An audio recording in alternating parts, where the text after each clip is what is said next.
오늘부터는 이제 창세기 1장부터 11장까지를 끝냈고 이제 12장부터 아브라함 이야기를 본격적으로 좀 하도록 하겠습니다. 우리 창세기를 한번 보시죠. 창세기 12장 우리 교재는 40페이지 비시면 되고요. 창세기 12장 1절부터 우리 같이 읽고 시작했으면 좋겠습니다. 창세기 12장 1절부터 자, 우리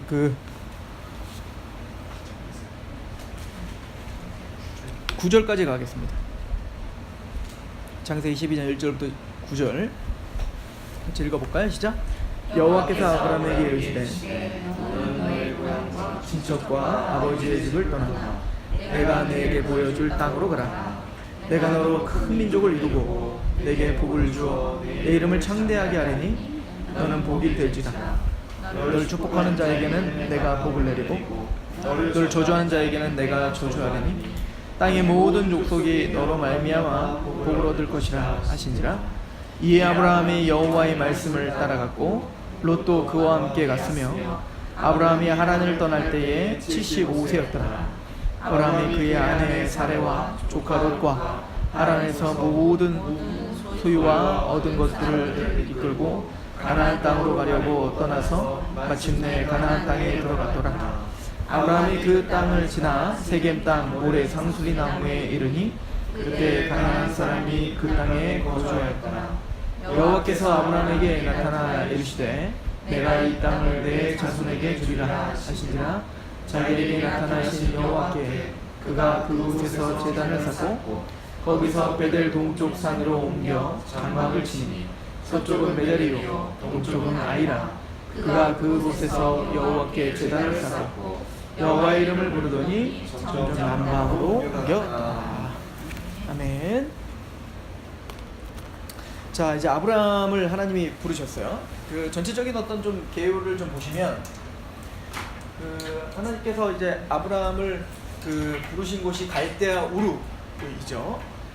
그래서 그 갈대아 우르라는 곳은 이제 지중해가 있고요. 예루살렘이 있고 동쪽편에 큰 두 강이 이제 흘러요. 하나는 티그리스강, 하나는 유프라테스강. 유프라테스강, 티그리스강이에요. 그리고 이제 여기 바벨론이 있고, 그리고 그 밑에 지역이 갈대아 우르예요. 우르. 갈대아 우르고요. 그 당시 갈대아 우르는 굉장히 문명이 발달했던 곳이었다라고 하는 것을 우리가 다 알고 있는 사실입니다. 그래서 아브라함은 갈대아 우르에 살고 있었는데 그때 갈대아 우르는 사실 바벨론의 통치 지역이기도 합니다. 그래서 이제 창세기 11장까지의 이야기를 우리가 본다면 창세기 11장이 이 바벨론 지역에서 뭐가 쌓여진 거예요? 사실은 여기서 바벨탑이 쌓여진 곳이 사실 신할 땅이라고 했으니까 그 신할 땅은 바벨론의 땅이에요. 그래서 나중에 이제 다니엘서에 가면 느부갓네살 왕이 이제 예루살렘을 회파하고 거기 있는 모든 성전에 있는 금이랄지 또 거기 성전 물품들을 싹 다 갖고 오거든요. 싹 갖고 와서 신할 땅 자기 신전이 있는 곳에다 모셔놨다 이렇게 표현하고 있어요. 그러니까 바벨탑은 바로 이 바벨론 지역에서 쌓여진 곳이 바로 바벨탑인 겁니다. 자, 그러니까 그 바벨탑이 쌓여진 그 중심에 사실 그 지역에 누가 살고 있는 겁니다. 사실은 그 지역에 아브라함이 살고 있는 거예요. 그리고 그 아브라함이 살던 그 갈대아 우르는 바로 하나님이 당연히 아니라 달신을 믿고 있어. 단을 신으로 믿고 있었던 곳이 바로 이 갈대아 우르입니다. 그러니까 우리가 볼 때 아브라함은 하나님이 부르실 때 아브라함은 자격됨이나 일한 것이나 하나님 앞에 거룩하지 않았다는 거죠. 그러니까 죄인 중에, 그러니까 그 중심에 있었던 아브라함을 부르셨다는 게 중요해요. 그래서 이게 왜 중요하냐면 우리 예전에 한번 창세기 한번 이렇게 쭉 한번 큰 맥을 잡았던 적이 있을 텐데요. 히브리서 11장에 있는 인물들 가지고 한번 쭉 맥을 잡았던 거 기억나시는지 모르겠는데 하나님의 아담 이후에 아벨과 가인으로 나눠지기 시작하면서 아벨의 후예들, 아벨은 사실 죽었죠. 그러나 이제 경건한 후예들. 그래서 아벨 말고 그다음에 셋, 그죠? 셋으로 시작되는 그 모든 경건한 후예들과 이제 가인의 후예들이 이제 딱 극명하게 나눠지게 됩니다. 그래서 그 하나님의 후예들, 즉 하나님의 백성, 하나님의 은혜 안에 있는 백성, 하나님의 언약의 백성 이렇게 부르도 되겠죠. 그래서 아벨을 통해서 믿음이란 바로 아담 이후에 경건하다 하는 그 백성은 제일 먼저 어떤 특징이 있더라는 거예요? 아벨은 믿음으로 예배자가 되더라는 것이고, 제사, 하나님이 받으시는 제사, 하나님과의 관계가 올바로 되어 있다는 얘기인 거죠. 그러니까 우리는 창세기를 통해서, 아벨의 이야기를 통해서 그렇구나, 하나님의 백성됨의 첫 번째 특징은 뭐예요? 바로 예배인 겁니다. 하나님이 받으시는 예배를 드렸다는 거예요. 그러면 어떻게 아벨이 예배자가 됐지? 근데 그거에 대해서 성경은 어때요? 침묵이죠. 누락시켰다고요. 그냥 아벨은 하나님이 받으시는 예배자였다는 거예요. 그래서 하나님은 아벨과 그의 제물을 받으셨다. 하나님은 아벨을 받으실만 했다는 겁니다. 그러니까 그게 믿음인 거죠. 이걸 히브리서는 믿음으로 하나님은 아벨의 예배를 받았다, 이 얘기인 거죠. 자, 그런데 그 다음이 누구였죠? 바로 에녹이죠. 셋의 후예 중에 바로 에녹이 나오는데, 그 에녹은 믿음으로 뭐 했다는 거예요? 하나님께 예배를 드린다는 것은 단순히 한순간만 예배 드리는 게 아니라, 사실은 에녹을 통해서 뭘 더 우리가 확장해서 알려주죠? 하나님과 동행했다는 겁니다. 동행. 그러니까 하나님의 사람은 예배자가 되고, 그리고 하나님과 동행해. 그러면 어떻게, 언제부터 에녹이 그렇게 하나님에게 예배드리고 동행하게 된 거지? 침묵이었는데 에녹을 통해서는 한 가지 힌트가 첨가되죠. 이게 유다서에 나와요. 유다서에 봤더니 에녹은 하나님의 선지자였더라, 이렇게 표현하고 있죠. 아담의 7세손 에녹은 하나님의 선지자. 이 얘기는 뭐냐면 하나님의 말씀을 들었다는 얘기입니다. 여기 우린 힌트를 얻었죠. 어떻게 에녹은 예배자였고 동행하는 자였을까? 바로 하나님의 말씀을 들었기 때문이다. 그래서 로마서 10장 17절에 믿음은 들음에 사람이며 들음은 그리스도의 말씀으로 말미암는 거구나. 그죠? 그러니까 어떻게 얘네들이 믿음이 생겼죠? 공통적인 거겠죠. 바로 말씀을 들었다. 그 말씀을 믿은 거다. 그래서 예배자가 된 거고, 그때부터 에녹은 바로 하나님과 동행하기 시작했다, 이 얘기했죠. 그래서 왜 우리 에녹 얘기하면서 우리가 이거 지난주인가 지지난주 했죠? 에녹이 언제부터 동행했어요? 태어날 때부터 동행하는 거 아니잖아요. 즉 무드셀라를 낳고 그 뒤로 300년을 동행한다고요. 그러니까 여기도 아벨도 바로 그랬던 시점이 있었던 거예요. 아벨이 처음부터 태어날 때부터 그냥 예배자였던 게 아니었던 거죠. 뭔가 에녹에게 획기적인 사건이 한번 일어났던 것처럼 아마 아벨도 어느 순간인가 하나님은 그에게 믿음을 주셨고, 그리고 그가 예배자가 되게 하셨던 거겠죠. 우린 이렇게 유추하면서 같이 볼 수가 있는 거예요. 자, 그러면 에녹이 그래서 이제 무드셀라라는 뜻은 뭐였어요? 창 던지는 자였고, 이게 마지노선. 그래서 무드셀라가 무너지면 하나님의 뭐가 온다? 심판이 오리라. 바로 그래서 에녹이 예언했던 그 노아의 홍수 심판을 예언했는데, 정말로 무드셀라가 969살에 죽었는데 우리가 다 계산해봤잖아요. 정말 계산해보니까 무드셀라가 969세에 딱 노아 홍수 심판이 딱 들이닥치더라고요. 그래서 하나님은 정말로 그 말씀을 신실하게 에녹에게 지금 성취시켜주고 계심을 보고 있는 거죠. 자, 게다가 그래서 말씀이 중요하다. 자, 그러면 노아를 통해서는 뭐죠? 하나님의 백성은 예배자일 뿐만 아니라 하나님과 모든 삶을 동행할 뿐 아니라 순종의 삶을 사는 게 바로 동행이구나 라는 걸 알죠. 그 노아는 산에다가 방주를 짓죠. 그리고 사실은 방주를 짓고 하나님 말씀에 순종하는 건 뭐죠? 그 배에 태우라는 거예요. 증거의 삶을 사는 겁니다. 그거구나. 하나님의 사람은 그리스도를 주님으로 삼아 거룩하게 하고 너에게 소망하는 자를 대답할 것을 예배하라. 말씀하신 것처럼 베드로전서 3장 15절에 말씀하신 것처럼 내가 주님을 말씀을 듣고 믿음으로 말미암아 예배자가 될 뿐만 아니라 그 예배는 나의 모든 삶을 하나님 앞에 동행하는 것이고, 그럼 그 동행이란 무엇이죠? 바로 하나님의 말씀에 복종하며 순종하며 사는 삶이에요. 그리고 그렇게 순종하며 사는 삶이 뭐예요? 바로 방주를 준비하는 증거하는 삶인 거죠. 그러면 노아는 어떻게 그럼 이런 믿음이 생겼지? 첫 번째, 이제부터는 뭐예요? 노아는 아예 대놓고 말씀을 듣죠. 그죠? 그런데 더 중요한 건 노아는 말씀을 들었는데 노아가 하나님의 말씀 앞에 순종한 거예요. 그래서 방주를 지은 거 아니에요? 그래서 여기 하나 더 붙여요. 노아는 창세기 6장에 봤더니 당대의 완전하고 뭐요? 의인이었더라는 의인이라는 말이 최초로 나옵니다. 의인이다. 아, 노아는 의인인 거예요. 그래서 노아는 방주에 탄 거예요. 맞죠? 그러므로 이 위에 반열들은 다 어떤 사람들인 거예요, 사실은? 의인들인 거예요. 의인들의 이야기인 거예요. 의인들의 이야기. 그러면은 노아가 어떻게 의인이 된 거지? 하나님의 말씀으로 순종했기 때문인가? 아니에요. 이미 노아가 순종하기 전에 이미 의인인 거야.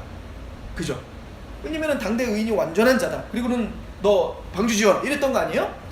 그러면 어떻게 의인이 됐는가? 이거를 성경은 최초로 또 하나 단어를 써요. 뭐죠? 노아는 은혜를 입었더라. 은혜구나. 하나님의 은혜가 있어 그 말씀을 주신 거고, 그 말씀이 믿어지고 그 말씀 앞에 부복하여 하나님께 예배자가 되게 하고, 또 예배를 드릴 뿐만 아니라 그의 모든 삶을 먹든지 마시든지 무엇든지 하나님의 영광을 위한 삶으로 하나님께 동행하는 삶을 살고, 또 동행하는다는 것은 하나님 말씀에 복종하고 증거하는 삶을 살아 의인이라 칭함받는 것은 모든 것이 은혜구나. 그러므로 우리는 이 말씀을 가지고 앞에 사람들을 해석하는 거예요. 아벨도 바로 하나님의 은혜가 있어 아벨이 예배자가 될 수가 있었던 거구나. 아, 에녹도 바로 하나님의 은혜가 있어 그 무드살라 그 시점에 그 은혜를 알았던 거예요. 말씀을 통한 그 은혜를 알아 바로 에녹은 동행하는 자가 된 거구나. 우리가 이렇게 하나님의 백성이 되고 이 자리에 앉아 있는 것도 이 모든 하나님의 사람들이 바로 은혜인 거구나. 그럼 우리는 물어보는 거죠. 은혜가 뭐지? 이제부터는 은혜가 뭐지가 이제 궁금해져야 됩니다. 그래서 창세기 12장의 아브라함 이야기를 통해서 그 은혜가 무엇인지를 우리에게 설명해 주는 겁니다. 은혜가 뭐지? 그 은혜가 뭐죠? 아브라함을 통해서 지금 설명하는 겁니다. 사실은 아벨이나 에녹이나 노아나 사실은 이 사람들 어떻게 태어났고 어떻게 부름받았고 어떤 과정을 통해서 예배자가 됐고 어떻게 동행하며 살았으며 어떻게 순종했는지 그 모든 과정 누락이에요. 없죠. 그래서 성경 창세기의 많은 부분을 할애하고 있는 아브라함 이야기를 통해서 바로 의인이 어떻게 의인되며 그리고 그 의인이 어떻게 의인답게 만들어지는지를 설명할 거라고요.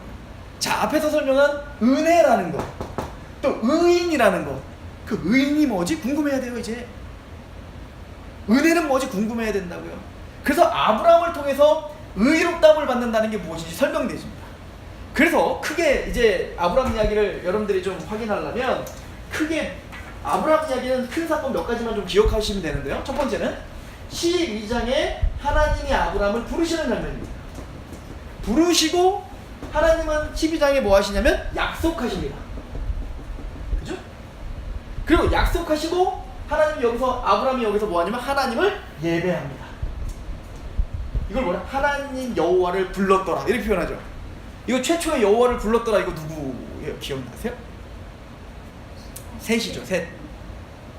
누구를 낳고 자기 아들을 낳고 그리고 여호와를 불렀더라 이렇게 표현을 해요.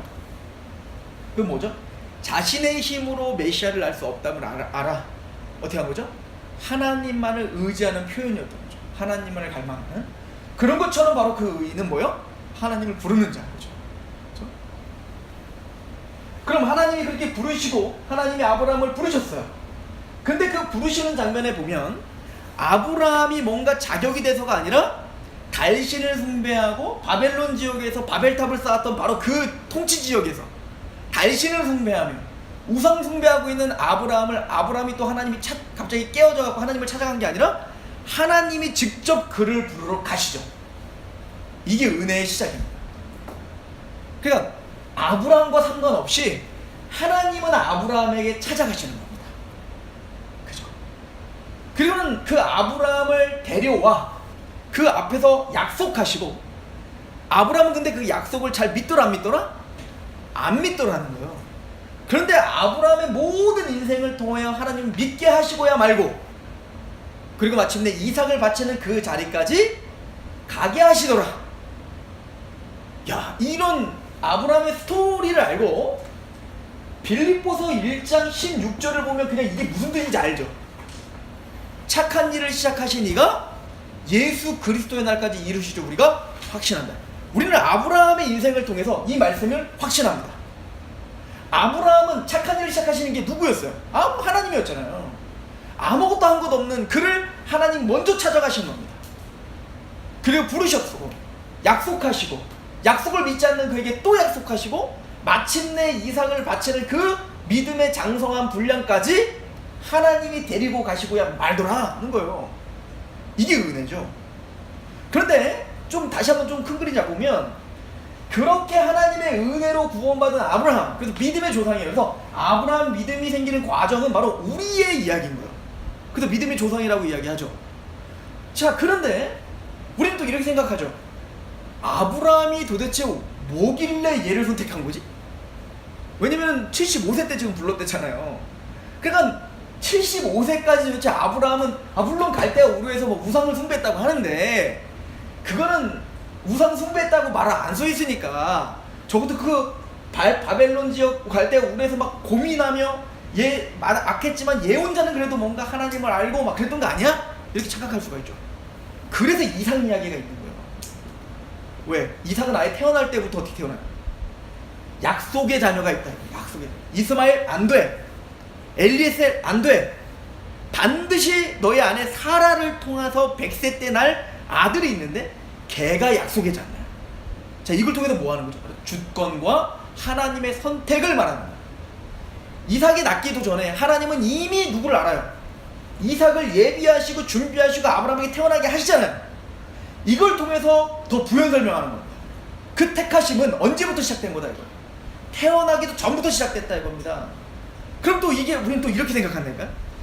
이삭이 뭔가 태어나기 전에 하나님이 뭔가 잘했겠지. 뭔가 하나님한테 잘한 게 있겠지. 이삭이 태어나기도 전에 뭔가 뱃속에서라도 뭔가 은혜 받았던가 막 그랬을 수도 있잖아요. 그래서 그럴 줄 알고 하나님이 야곱을 준비해. 그것도 쌍둥이로 아예 그냥 똑같은 뱃속에서 똑같이 태어나게. 그러나 하나님은 뭐라고 해? 아예 그냥 딱 세기를 박죠. 야곱은 사랑하였고 에서는 미워했다. 주권이다. 하나님의 절대적인 주권적인 은혜로 부름받고 선택받고 구원받는 거지, 인간에게 있어서 그 하나님의 말씀 앞에 또 그 은혜 앞에 구원의 완성까지 가는 데에 일말의 어떤 도움도 받지 못한다. 이게 어찌 보면 창세기 전체가 하는 얘기인 거죠.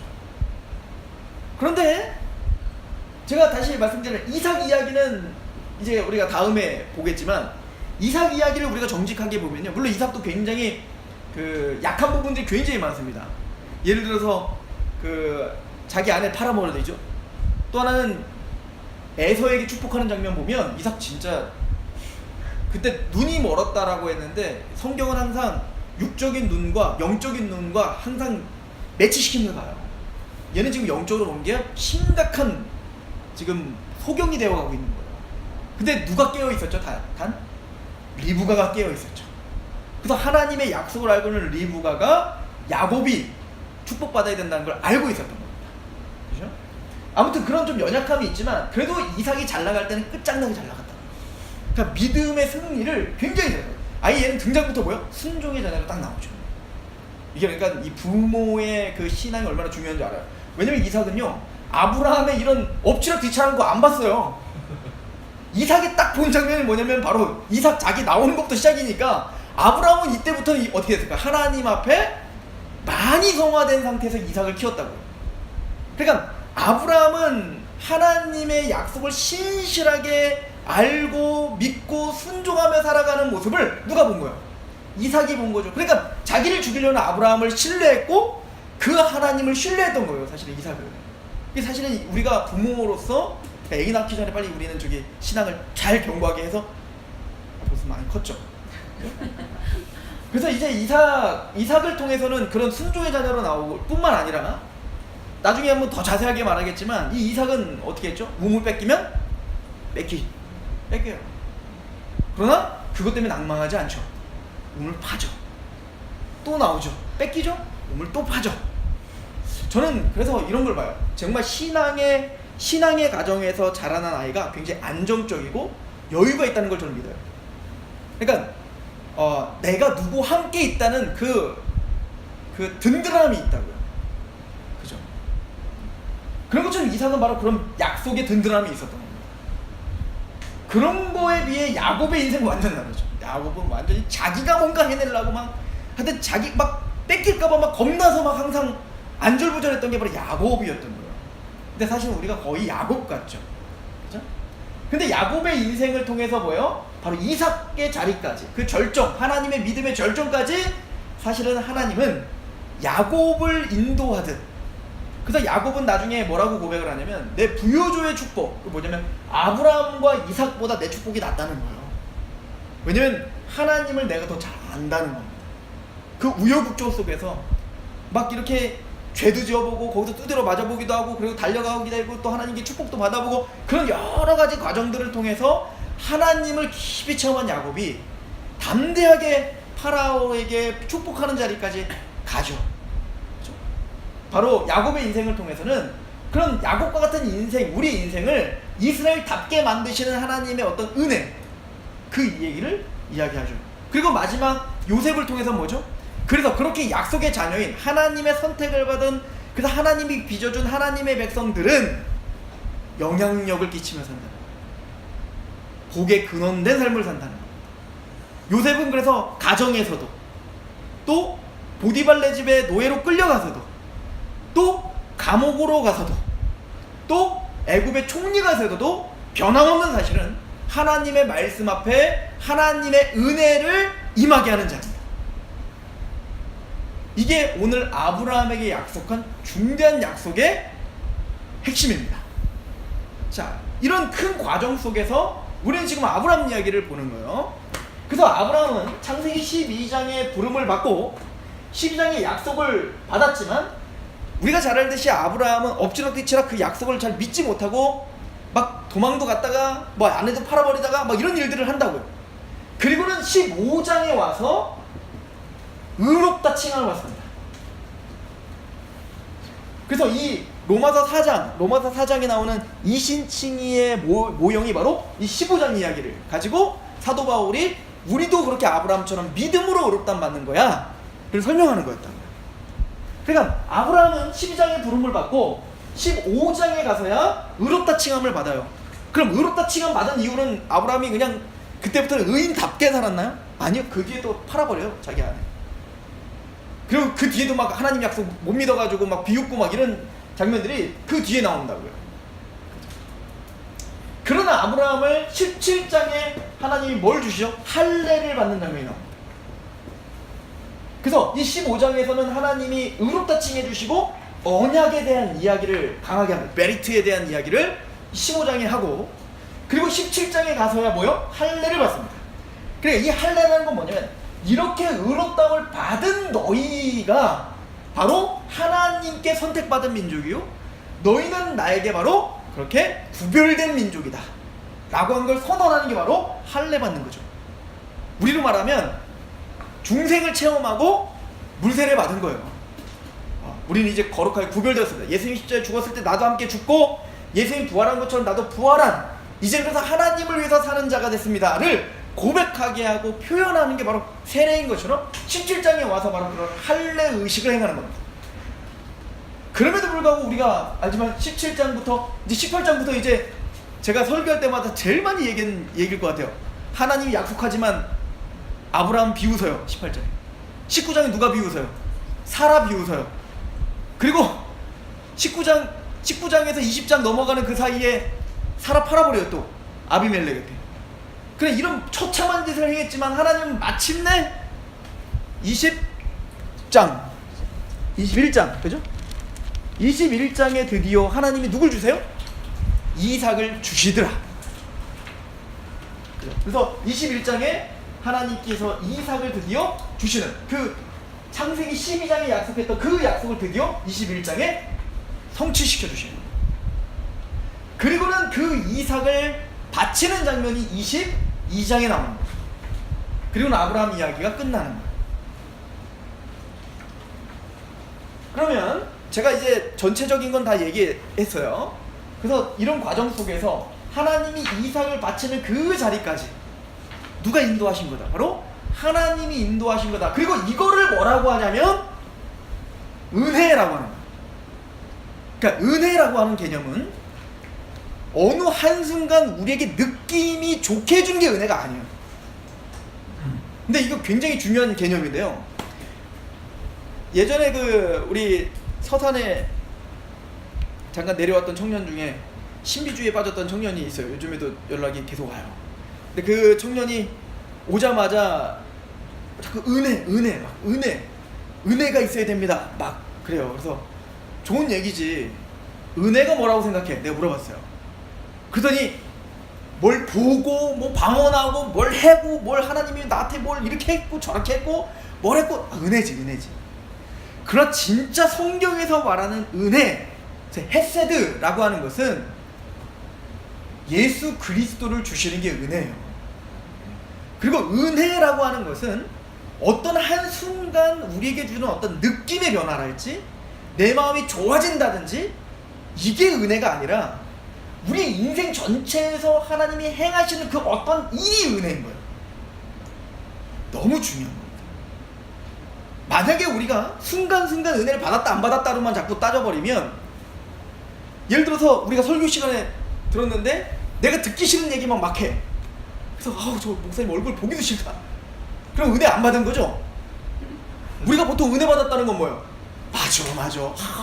어쩜 좋아. 나한테 저런. 이걸 우리는 은혜 받았다고 한다고요. 성경은 그걸 은혜라고 말하지 않아요. 그죠? 아브라함이 창세기 12장에 부르심을 받고 하나님의 택함 받은 아브라함이 가나안 땅에 왔는데 막상 왔더니 12장에 흉년이 들더라. 가뭄이 들더라. 은혜입니다. 이게 은혜라고요. 아니 약속의 땅에 왔는데 갈대아 우르에서 잘 살고 있는 여기는 흉년도 안 든단 말이에요. 여기는 왜 흉년이 안 되냐면 여기는 지금 유프라테스 강과 티그리스 강 이 두 강이 어디 마를 수가 없다니까요. 수로만 연결하면 항상 비옥한 토지라고요, 이곳은. 그런데 굳이 그렇게 잘 살고 있는 아브라함을 끌어내가지고 가나안 땅 젖과 꿀이 흐른다고 해갖고 좋다고 가봤더니 젖과 꿀이 흐르기는 이 땅보다 가자마자 흉년이에요. 고통이라고요. 원망이죠. 그런데 우리는 아브라함의 전체적인 인생을 통해서 그게 하나님의 은혜였음을 알죠. 그러니까 은혜는 거시적으로 봐야 되는 겁니다. 우리가 지금 살고 있는 자체가 헤세드 안에 있다. 이거를 바라보는 게 성경이 우리에게 가르쳐주는 은혜의 개념인 거예요, 사실. 예를 들어 보세요. 부흥회 때 혹시 부흥회 때 구원받을 수도 있잖아요. 막 찬양하고 그리고 갑자기 말씀을 딱 들었는데 갑자기 눈물이 쏟아지면서 예수가 막 믿어졌어. 물론 은혜를 받았죠. 그런데 그 예수가 믿어지기까지 사실은 은혜라는 것은 그 순간의 감정의 은혜가 아니라 그 예수가 믿어지기까지 그 사람을 보내주시고 내가 여기 와 있고 그리고 하나님이 내 마음을 낮추어 주시는 그 상황과 그 환경과 이 모든 것들을 다 갖추게 하여 하나님의 주권 속에서 인도하신 어떤 그 과정이 있다고요. 우리는 그걸 잊어버릴 때 너무 많은 거죠. 근데 성경은 그 모든 아브라함의 인생의 은혜였음을 설명되어지고 있는 거예요. 그 은혜가 아브라함을 어떻게 인도하는지 우리가 좀 구체적으로 좀 이제 보려고 하는데요. 창세기 12장에 가보시면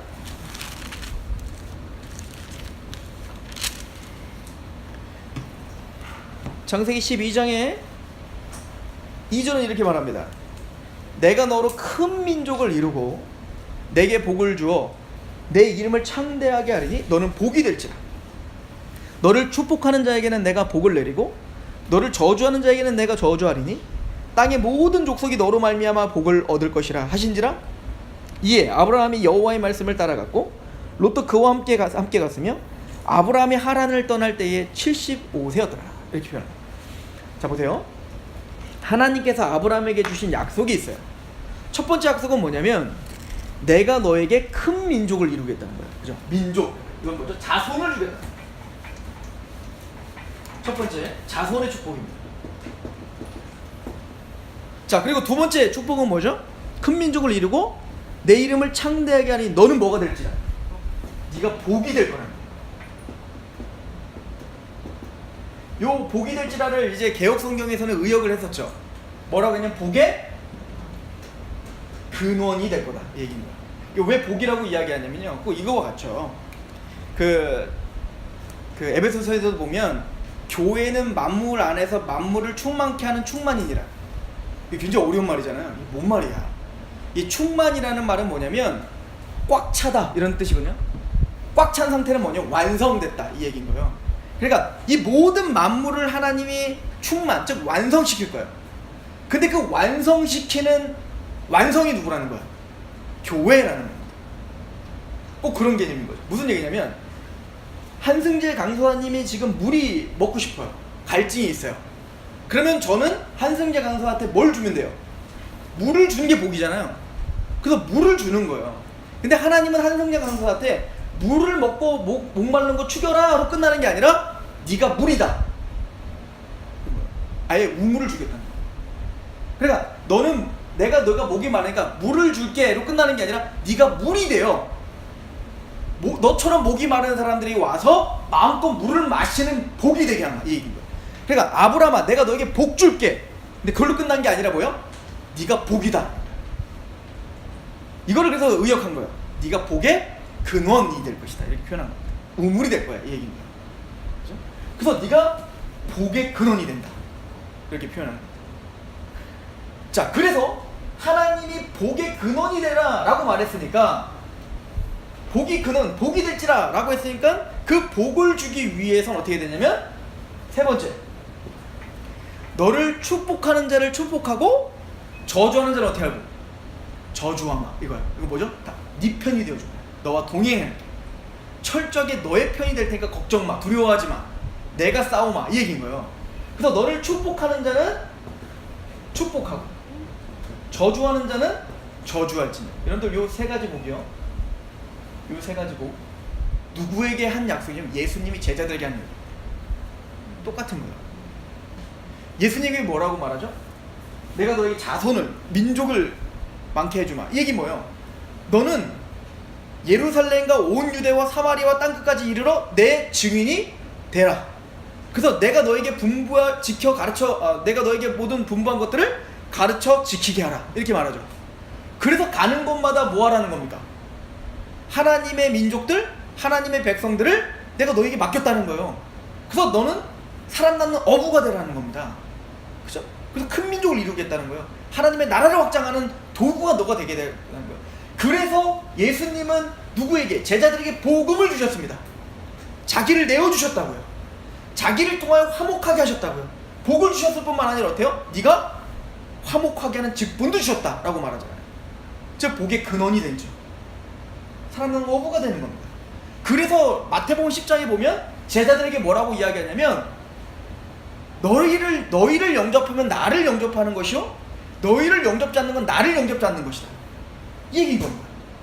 너를 축복하면 내가 그를 축복하고 너를 저주하면 내가 그를 저주할 거야.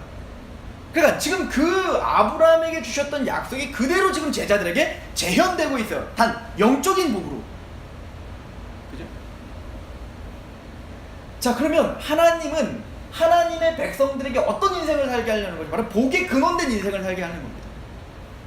그래서 이 복의 근원된, 복이 될지니라 네가 복의 근원이야, 이 약속을 누구를 통해서 우리에게 현저하게 보여주는 거냐? 바로 요셉의 인생을 통해서 보여주는 거예요. 그래서 요셉의 인생을 잠깐만 우리 갔다 와보면, 우리 한번 가보시죠. 창세기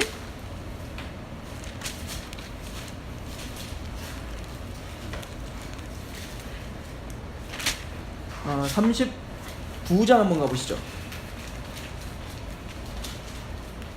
39장에 가면 보디발레 집에 끌려가죠.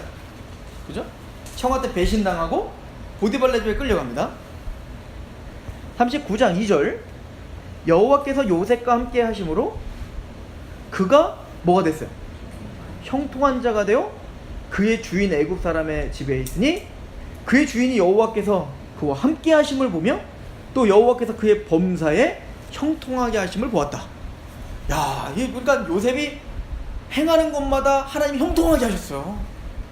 여러분들 근데 잘 생각, 남의 일이니까 그렇게 막 얘기하는데 잘 생각해 보시라고요. 요셉이 잘 살았다고요. 이쁨 받으면서, 남들은 못 입는 비단 옷 입으면서 그렇게 잘 살다가, 우리 쉽게 얘기하면 아버지가 회장님이라 잘 먹고 잘 살았던 아들이 있는데요, 완전히 집이 쫄딱 망해갖고 아예 저 임신매매 당해가지고 얘가 어디 팔려왔어. 팔려와가지고 얘가 막 노예가 돼가지고 끌려가지고 막 두드려 맞으면서 막 일을 해야 되는데, 하나님이 그와 함께 계셔서 형통하게 되었더라. 진짜 형통이에요? 우리 형통은 집에서 안 나오는 거죠. 임신매매 안 나가는 게 형통이죠.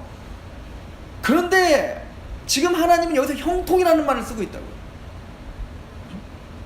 그러니까 우리가 생각하는 형통과는 좀 차원이 다르다는 걸 우리는 좀 아셔야 되는 거죠.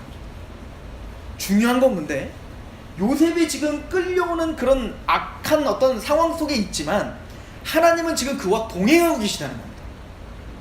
그래서 어떤 일이 벌어지죠? 3절, 그 주인이 여호와께서 그와 함께 하심을 보며 또 여호와께서 그의 범사에 형통하게 하심을 보았더라.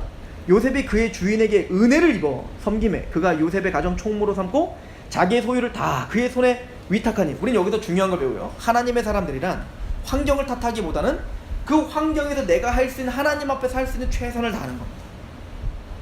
사실은 믿지 않는 사람이 보기에도 자신의 모든 소유를 다 맡길 만큼 이렇게 살면 신앙이 아니더라도 성공하겠죠. 그죠? 그러니까 우리가 성공이라고 말할 때 기도 많이 하고 신앙 조금만 성공합니다. 이걸 너무 불로소득과 연결지면 안 되는 거예요. 우리는 지금까지 은혜라는 단어를 불로소득이라고 생각했다고요. 아니요. 근데 저는 확신하는 건 우리 아이들이 만약에 신앙적으로 잘 크고 하나님 앞에서 살아간다면 저는 성공할 확률이 크다고 생각해요. 왜? 공부할 때 그냥 공부할 거 아닐 거 아니에요. 진짜 하나님 앞에서 공부할 거 아니겠습니까? 또 누군가에게 어떤 알바를 하나 하더라도 사람 앞에서 하지 않고 성경대로 만약에 진짜 주님에게 순종하듯 정말 주인에게 최선을 다했다고 해봅시다. 성공할 확률이 훨씬 크지 않겠어요? 그러면서 복을 받는 건 오케이예요. 그런데 우리가 성경에서 비판하는 건 불로소득을 은혜라고 생각하면 안 된다는 얘기예요. 제가 그 예 중에 하나 항상 하는 얘기가 있는데, 그 형님이 안 들을 거니까 이 설교를, 요즘에 다시 또 연락을 하게 돼서 들을지도 모르는데 못 듣게 해야죠. 그 형님이 저랑 이제 그 문화예술팀에서 같이 활동을 할 때, 그 형님이 이제 그 한성대학교 이제 무용과를 나왔어요. 무용을 굉장히 잘합니다. 무용 굉장히 잘하는데 그 형님이 이제 연대를 이제 대학원을 들어가야 되는데 토플을 봐야 되는 겁니다. 그래서 저한테 오는 거예요. 종성아, 기도 좀 해줘. 왜 형? 내가 토플을 봐야 되는데 내가 영어를 너무 못해. 그래서 하나님이 날 도와주셔야 돼. 하나님이 찍는 거를 다 맞게 해주셔야 돼. 그러더라고요. 그래서 뭐 형 알아서 뭐 기도는 해줄게. 그랬는데 2주 후에 갑자기 나한테 오더니, 종성아, 네 기도가 나를 도왔다. 그러면 정말로 자기는 정말 찍었는데 찍은 게 다 맞았대. 은혜죠. 그래서 연대에 붙었어요. 우리는 그걸 은혜라고 한다고요. 그죠? 근데 제 친구가 거기 같이 입학했어요. 그 후배로 갔어요. 제 친구도 거기서 이제 박사학위를 받았는데, 나중에 이 형님이 박사학위 논문을 써야 돼요. 박사학위 논문은 다 영어로 써야 됩니다. 영어 실력이 없잖아요. 그러니까 제 친구한테 와서 어떻게 하냐면, 나 영어 좀, 내가 한글로 써주기 이거 좀 써줘, 영어로. 이게 진짜 은혜일까요? 사람을 속여야 되고, 항상 불안하고, 내 실력이 탄로날까봐 항상 겁나고, 하나님이 정말 그걸 은혜라고 말할까요? 제가 보기에는 안 붙는 게 낫습니다. 우리는 불로소득을 은혜라고 하면 안 돼요.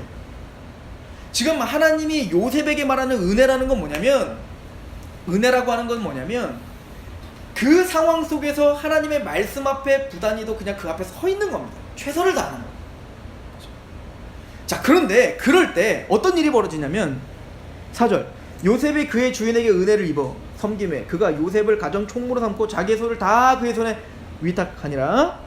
그가 요셉에게 자기 집과 그의 모든 소유물을 주관하게 한 때부터 여호와께서 요셉을 위하여 그 애굽 사람의 집에 복을 내리심으로 여호와의 복이 그의 집과 밭에 있는 모든 소유에 미친지라. 뭐죠?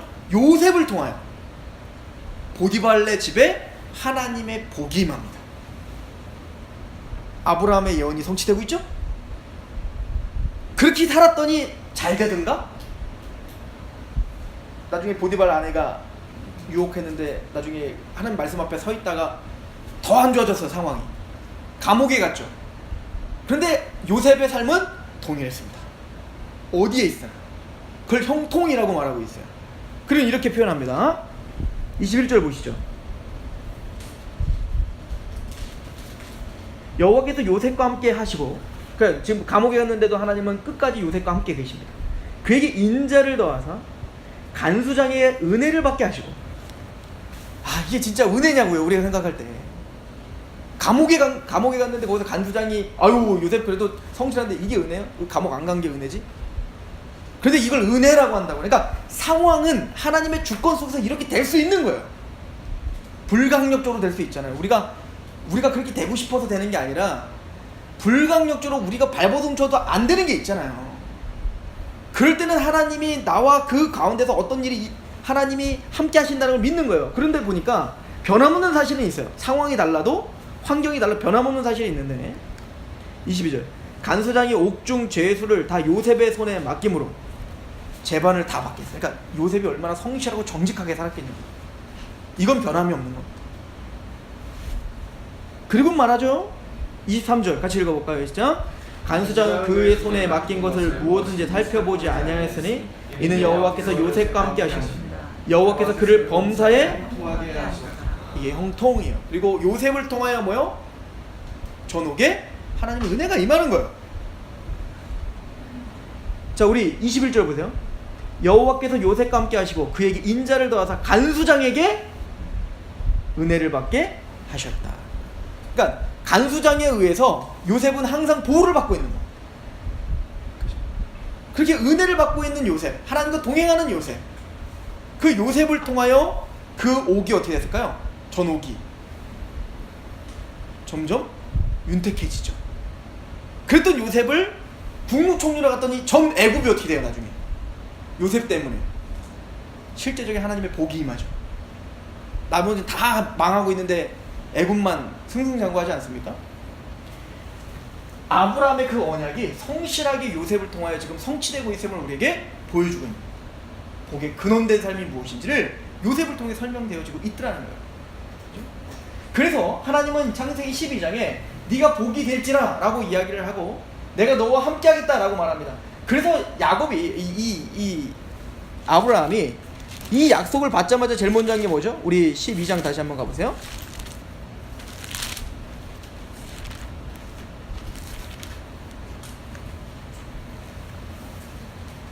5절 같이 한번 읽어보겠습니다. 12장 5절 시작. 아브라함이 그 아내 사레와 조카 룻과 하란에서 모든 소유와 얻은 사람들을 이끌고 가나안으로 땅으로 가려고 떠나서 마침내 가나안 땅에 들어갔더라. 아브라함이 그 땅을 지나 세겜 땅 모래 상수리 나무에 이르니 그때 가나안 사람이 그 땅에 거주하였더라. 자, 세겜 땅 모래 상수리 나무에 섰습니다. 그죠? 그 모래 상수리 나무, 이 상수리 나무는 대대로 바알 숭배하는 중심지역. 이거 몇 번 우리가 얘기했죠. 우리도 이제 뭐 시골 같은 데 가면은 막 미르나무 이런 데 보면은 막 거기 선한당 같은 그런 데 짓잖아요. 왜 그렇죠? 거기 보면 이제 막 그 번영을 상징하는 거야. 느티나무, 미르나무 막 이런 것들은 번영을 상징하는 거야. 그러니까 이 척박한 땅에 상수리나무, 그 풍성한 그 잎이 달려있는 이 상수리나무를 보면서 그 밑에서 우상 숭배하는 제단이 있는 곳이 바로 이 상수리나무인 거예요. 자, 그런데 7절 여호와께서 아브라함에게 나타나 이르시되 내가 이 땅을 내 자손에게 주리라 하신지라. 어디를 주겠다는 거예요? 그 땅을 주겠다는 겁니다.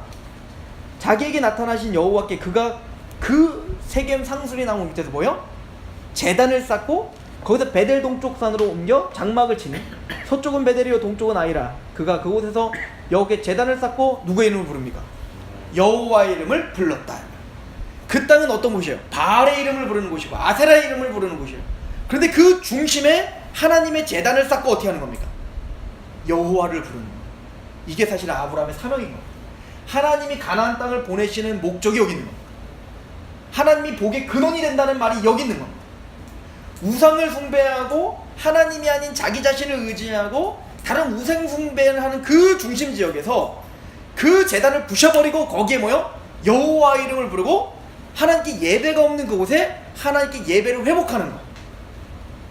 이게 아브라함을 통해서 가나안 땅에 주고자 하는 복입니다. 이게 그리고 아브라함이 해야 될 삶이에요. 그래서 아브라함 가는 곳마다 제단을 항상 쌓는 거예요. 하나님. 이미 그리고 이 제단 쌓는 건 어떤 의미가 있는지 노아 방주 통해서 우린 배웠어요. 그죠? 노아 방주 통해서 우리가 배운 게 뭡니까? 노아가 구원을 받자마자 제일 먼저 나서 한 게 뭐였어요? 제단 쌓고 하나님께 제사 드린 거였잖아요. 근데 그 정결한 새와 정결한 짐승은 다 누가 준비한 거였습니까? 하나님이 창세기 7장에 정결한 새와 정결한 짐승은 7씩, 부정한 새와 부정한 짐승들 2씩. 즉 하나님은 하나님 받으실 모든 몫을 하나님이 다 계획하셨고 하나님이 준비하셨고 그리고 하나님이 준비하시고 성취하신 것을 하나님께 다시 돌려드리는 것. 이게 예배였어요. 아브라함 바로 그런 마음으로 가나안 땅에 거해야 되는 겁니다. 이곳을 불러주신 것도 하나님이시며 이곳에서 수확을 갖게 하시는 것도 하나님이실 것이고 이곳에서 예배하게 하는 것도 또 성취하고 이 땅을 정복하는 것도 하나님의 이름을 하나님께 다시 내어드리며 제사하며 하나님 고백해야 되는 것. 이 바로 세겜 상수리 나무 밑이었던 거죠. 나중에 이 세겜 상수리 나무 밑은요, 야곱이 여기다 나중에 우상을 다 묻는 곳이기도 하고요, 굉장히 중요한 장소가 됩니다. 나중에 이제 이스라엘이 타락했을 땐 딱 상수리 나무에서 우상을 숭배하는 장면이 또 나오고요, 이런 장면들이 나오죠. 자, 그런데 우리가 잘 알듯 이렇게 뜨겁게 하나님을 예배했던 아브라함이 바로 뭐가 오기 시작하냐면 10절, 그 땅에 뭐가 들었어요? 기근, 흉년이 들은 거예요. 인생의 공고함, 인생의 아픔이 오기 시작합니다. 그랬더니 하나님이 이 땅을 내가 너에게 주마 라고 분명히 약속했는데, 그래서 여호와 이름을 막 불렀는데 아브라함은 점점 어디로 도망가요? 나무로 도망가는 겁니다. 기근이 오니까, 먹고 살아야 되니까. 나무로 가다가 어디까지 가는 거예요? 애굽에까지 가는 거예요. 그 애굽은 태양신을 숭배하는 곳이거든요. 그죠? 그래서 사실은 갈대우르와 똑같은 곳이죠. 게다가 거기에 가서도 누굴 팔아버렸다? 하나밖에 없는 아내 사라를 팔아버립니다.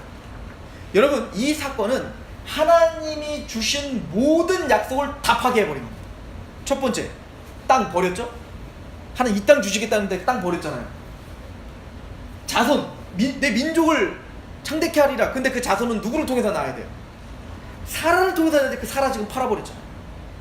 게다가 너를 축복하는 자를 축복하고 너를 저주하는 자를 저주할 거야. 나 네 편이 될 거야. 이거 못 믿었죠. 그래서 어떻게 했어요? 파라오가 자기를 죽일까봐, 그러니까 보이지 않는 하나님보다는 보이는 파라오 주먹이 더 무서운 거예요. 사실 우리 아니에요. 우리가 그렇잖아요. 하나님의 약속을 알고 있다고 말하지만 우리의 현실 속에서 나타나는 현실에서 세상과 우리에게 나타나는 어떤 문제가 더 커 보인단 말이에요. 그래서 우리는 아브라함 욕할 수가 없어요. 우리가 그런 사람들이니까. 그런데 중요한 건 하나님은 그런 아브라함이 편이 되어주셔서 누구를 데려 협박하죠? 파라오를 협박하여 다시 아내를 찾아오고 다시 가나안 땅으로 돌아오게 하시며, 돌아올 땐 그냥 돌아오는 것도 아니라 뭐예요? 그 고난 중에 파라오를 겁내게 개고 뺏어가지고 전리품을 줘서 부자가 돼갖고 오게. 그러니까 그 기근 때문에 도망갔는데 그 부자가 돼 그것 때문에 기근을 또 이겨냈겠지 뭐. 그러니까 하나님의 은혜와 하나님의 섭리와 하나님의 그 포기하지 않는 그 사랑이 얼마나 큰 건지를 우리는 직감도 할 수 없는 거죠. 분명히 아브라함이 잘못한 거거든요. 하나님이 약속을 어긴 거거든. 그런데 그런 아브라함을 하나님이 지금 구원해 줄 뿐만 아니라 아브라함이 상상도 할 수 없는 방법과 또 결론을 만들어내고요. 이게 뭐야? 합력하여 선을 이룰 수 있는 능력이 있다는 거예요. 하나님은 하나님의 선을 이루시기 위하여 아브라함이 쓰러지는 그곳에서도 일하시는 겁니다. 그리고 제일 중요한 거, 아브라함이 뭘 배웠을까요? 하나님의 약속과 하나님의 신실함을 배운 겁니다. 나는 하나님의 약속에 이렇게 불성실했는데 하나님은 그런 나인데도 불구하고 하나님은 파라오에게 협박하면서까지 내 편이 되어주셨고, 하나님은 다시 그 약속의 땅으로 오게 하셨으며, 하나님 정말 나에게 축복하는 자를 축복하고 저주하는 자를 정말 저주하시네. 이런 걸 통하여 하나님을 믿어지게 하시는 거죠. 그리고 13장에 우리가 잘 알듯 롯과 헤어지는 장면이에요. 근데 이것도 좋게 해석하면 좋고 부정적으로 해석하면 한두 끝도 없이 부정적으로 해석할 수 있는 사건입니다. 왜냐면 이제 나중에 롯과 아브라함이 이제 재산이 많아져서 서로 막 부딪히니까 그 아브라함이 그러잖아요. 네가 우하면 난 좌하고 내가 좌하면 네가 우할게. 딱 이런 겁니다. 멋있죠. 근데 만약에 아브라함이 롯이 삼촌 생각한다고 삼촌이 더 좋은 땅으로 가셔야죠. 왜냐면 지금 이스라엘은 뭐예요? 가나안 땅은 흉년, 기근 들었고. 근데 저쪽 지금 소돔과 고모라는 어디냐면요, 지중해가 있고 예루살렘 여기 있으면 여기 요단강이 쭉 흐르고 맨 끝에 사해가 있고 요 근처가 이제 그 소돔과 고모라거든요. 근데 이쪽 땅은요 굉장히 기름진 땅이에요. 그래서 보세요, 13장을 한번 보시면, 자 4절에 그가 처음으로 제단을 쌓은 곳이라 그가 거기서 여호와 이름을 불렀더라, 이렇게 표현하죠. 그리고 우리가 좀 눈여겨봐야 되는 건요, 지금 아브라함이 세겜 땅에 갔다가, 그죠? 애굽에 갔다가 다시 베델로 왔죠. 세겜 땅. 지금 이 코스가 누가 다시 밟는 코스냐면 야곱이 그대로 밟는 코스예요, 나중에. 그리고 이 코스를 누가 나중에 또 밟냐면요, 이스라엘이 또 밟아요. 그냥 아브라함의 인생, 야곱의 인생, 이스라엘의 인생, 우리 인생인 거예요. 자, 그런 다음에 이렇게 이야기합니다. 보세요. 7절에 그러므로 아브라함의 가축의 목자 롯의 가축의 목자가 서로 다투고 또 가나안 사람과 브리스 사람도 그 땅에 거주하였는데 아브라함이 롯에게 이르되 우리는 한 친족이나 나나 너나 내 목자나 내 목자나 서로 다투게 하지 말자. 내 앞에서 온 땅에 있지 아니하냐. 나를 떠나가라. 내가 좌하면 나는 우하고 내가 우하면 나는 좌하리라. 우선 아브라함을 긍정적으로 보고 우리가 먼저 해석을 해봅시다. 그러니까 아브라함은 이제 그 애굽에 갔다 온 사건을 통해서 누가 믿어진 거예요? 하나님의 내 편이구나, 이걸 알았던 거예요. 그러니까 그래, 네가 우하면 우하고 난 좌하면 좌, 나 어디든 상관없어. 왜? 하나님이 나와 함께 하니까. 굉장히 믿음이 지금 많이 성장하긴 하죠. 자, 그런데 10절에 롯의 문제는 여기 있어요. 10절에 이렇게 말합니다. 이에 롯이 뭘 들어요? 눈을 들어 요단 지역을 바라보니까, 이건 뭐죠? 롯이 자기의 자아로, 자기의 눈으로 보는 거예요. 이런 표현들을 놓치시면 안 됩니다. 성경에는요, 눈이 보기 좋은 대로, 여러분들 네필림도 어떻게 됐어요? 하나님의 아들들이 보기 아름다운, 그죠? 아름다운, 보기 좋은 대로 어떻게 했어요? 자기가 여자들을 데려. 나중에 삼손 이야기도 보세요. 눈이 보기 좋은 대로 아름다운 여인을 그냥 이방 여인이 막 데려오는 거예요. 그러니까 이 롯은 지금 뭐 하는 거냐면 하나님의 약속의 시각으로 땅을 바라보는 게 아니라 어디가 더 좋냐 안 좋냐 이것만 지금 따져보고 있는 거예요. 롯은 철저하게 육적인 눈으로 지금 자신의 갈 길을 지금 바라보고 있는 거예요. 나중에 이거를 아브람과 비교해서 보면 재밌습니다. 눈을 들어 요단 지역으로 바라본즉 소알까지 온 땅에 물이 넉넉하니 여호와께서 소돔과 고모라를 멸하시기 전이었으므로 꼭 뭐와 같아요? 여호와의 동산 같고 뭐 같아요? 애국 같습니다. 이게 중요한 단어들입니다. 애국 같아요. 애국. 그러니까 이 롯은 육적인 눈을 들어 육적인 판단으로 그 영적인 어떤 약속에 관련된 것들은 지금 전혀 관계가 없는 거예요. 지금.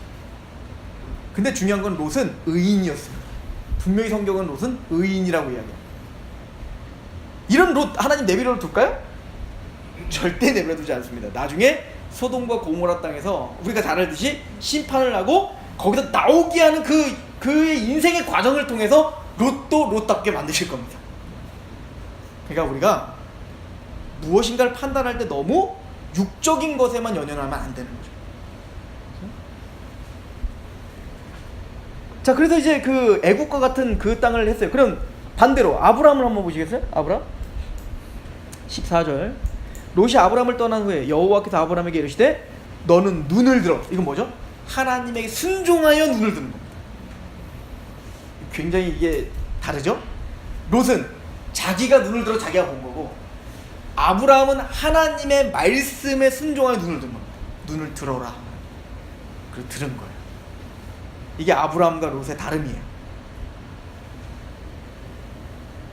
그리고 말하기를 눈을 들어 너 있는 곳에서 북쪽과 남쪽 그리고 동쪽과 서쪽을 바라보라.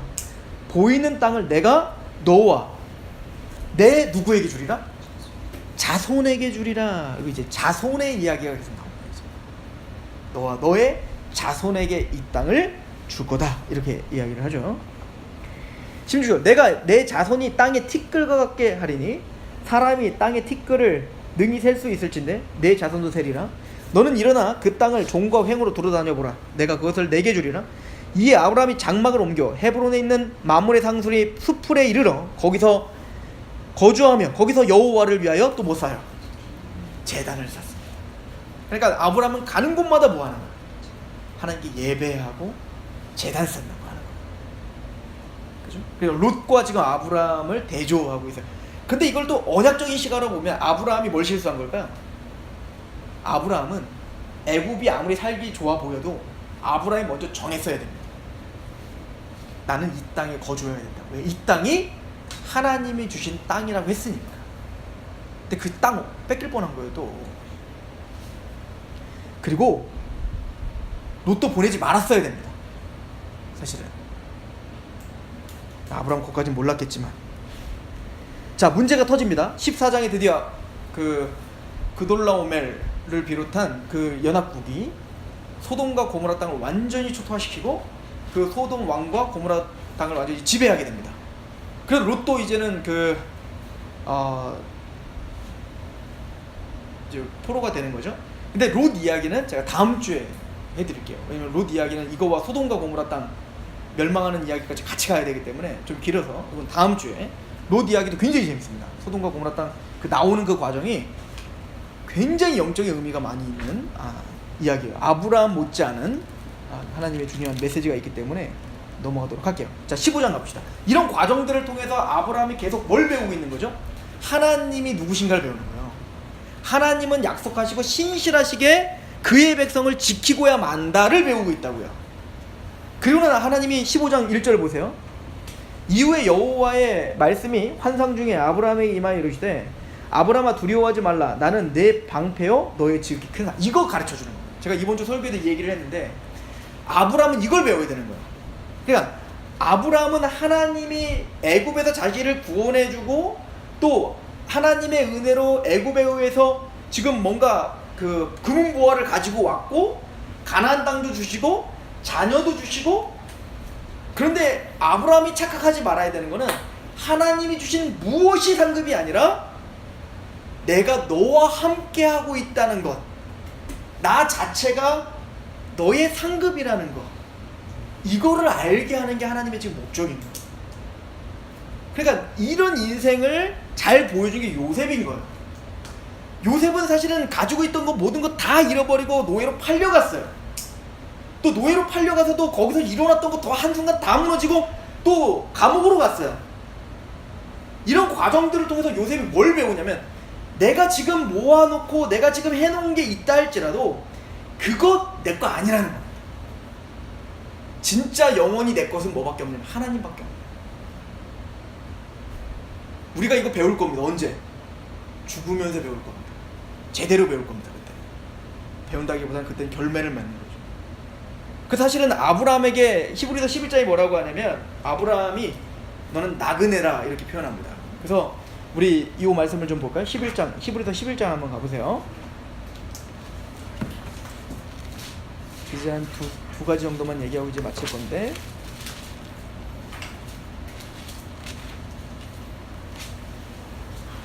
아브라함에 대한 이야기를 하면서 이렇게 이야기를 해요. 자, 11장 8절 믿음으로 아브라함은 부르심을 받을 때 순종하여 장래의 유업을 받을 땅에 나아갈새 갈 바를 알지 못하고 나아갔으며 믿음으로 그가 이방의 땅에 있는 것과 같이 약속의 땅에 거류하며. 자, 아브라함은 지금 가나안 땅에 있잖아요. 근데 꼭 어디에 사는 것처럼 살았냐면 외국에 거하는 것처럼 살았어요. 그의 인생 전체가 다. 그리고 이렇게 말합니다. 이삭 및 야곱과 더불어 어디에 거했대요? 장막, 텐트 치고 거했다는, 집을 안 지었다는 거예요. 가나안 땅에서. 왜 그랬냐면 10절에 이는 그가 하나님이 계획하시고 지으실 터가 있는 뭘 바랐어요? 성. 그러니까 아브라함은요, 아브라함이 약속한 땅을 약속했잖아요. 하나님이 자손을 약속했잖아요. 그런데 아브라함의 신앙의 근거도 그 땅이 아니었다니까요. 그래서 아브라함은 그 증거가 뭐냐면 그 가나안 땅을 하나님이 주신 거다라고 말했으면 어떻게 돼요? 그 땅을 거기서 집 짓고 살고 막 누구 오면 전쟁하면 막 이렇게 이겨내려고 이거 내 땅이야 해야 될 거 아니야. 아브라함 그런 게 하나도 없죠. 분명히 하나님이 주신 땅인데 그 땅에서 자기는 뭐야? 텐트 치고. 이거 아브라함만 그런 게 아니라 이삭도 그랬고 야곱도 그렇게 살았다고요. 근데 그 이유를 뭐라고 표현하고 있냐면 진짜 하나님이 주실 성을 바라보며 살았다는 거예요. 왜 텐트를 치고 살았냐면 하나님이 떠나라면 언제든지 걷고 떠날 준비를 하고 살았다는 거예요.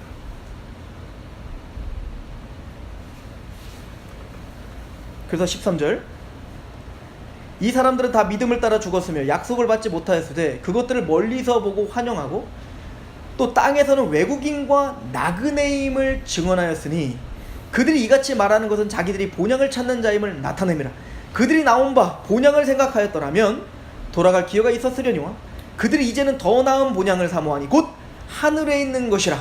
이러므로 하나님이 그들의 하나님이라 일컬음을 받으심을 부끄러워하지 않았다. 이게 장성한 믿음입니다. 우리도 지금 이 땅을 밟고 살고 있지만 이 땅이 내 것이 아니라고 믿고 살아가야 되는 거예요. 그래서 우리 베드로전서 1장을 한번 보시겠어요? 우리를 뭐라고 부르는지 한번 보세요. 베드로전서 1장 1절 한번 읽어보시죠. 시작. 죄송합니다. 1장 1절. 베드로전서 1장 1절. 베드로는 흩어져 있는 교회를 이렇게 불러요. 시작. 예수 그리스도의 사도 베드로는 본도, 갈라디아, 갑바도기아, 아시아의 비두니아에 흩어진 나그네 누구? 곧 하나님 아버지의 미리 하심을 따라 성령이 거룩하게 하심으로 순종함과 예수 그리스도의 핏부림을 얻기 위하여 택하심 받은 자들, 이들도 나그네. 우리를 그래서 나그네라고 표현합니다. 우리는 이 땅이 내 본향이라고 생각하지 않는 거예요. 나에게 하나님이 지금 주신 복들이 있어요. 근데 그것이 진짜 복이 아니라 하나님이 내 상급이라고 믿고 영원한 내 본향을 찾는 사람인 거예요. 이게 아브라함이 보여줬던 인생이었고, 그리고 우리가 살아가야 될 인생인 거예요. 이게 어려운 거죠. 그런데 이거를 배우게 하는 거예요. 내려놓게 하시는 거죠. 우리는 아브라함을 통해서 이제 다음 주에 롯 이야기와 아브라함 이야기를 더 우리가 마무리를 지으면서 나그네된 인생, 그리고 이렇게 그럼 진짜 승리가 무엇인지 우리가 보게 될 것입니다.